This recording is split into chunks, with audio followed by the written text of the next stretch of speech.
People say you should only buy term insurance. Well, a lot of people say that, but I have to disagree. Mainly with some individuals that say and they preach about term insurance. The principle of cutting your credit cards and getting out of debt, I agree with that. I agree with that, but I disagree with most, for the most part, when people teach that term life insurance is what you really need. Don't get me told. Don't get me wrong. I tell people it's very simple. You have been told a lot of stuff about life insurance, but let me share this one ultimate truth with you. One ultimate truth: the only policy that matters is the one that is in force on the day you die. That's the most important policy. That's the best policy you can have is one that's in force on the day that you die.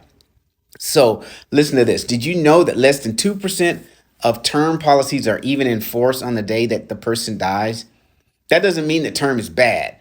But what that means is term is there when your kids are little, term is there when your bills are high, term is there when your paycheck is low, and you buy term to get adequate coverage over that period of time because that's all you can get.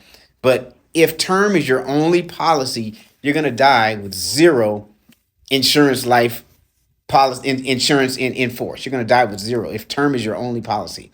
98% of the time, people outlive their term. They outlive it.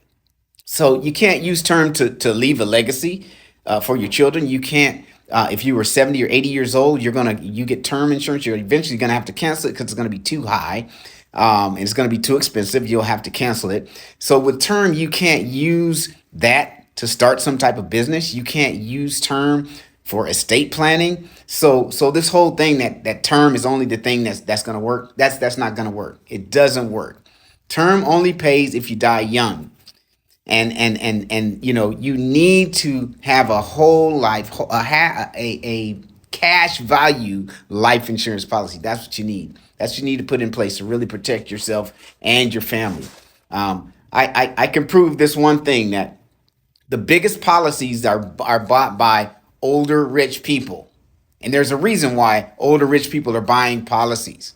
There's a reason. It's tax free when you borrow from it, and you have living benefits to go with it. So learn from the rich, learn from the old. For the most part, you'll do good doing that.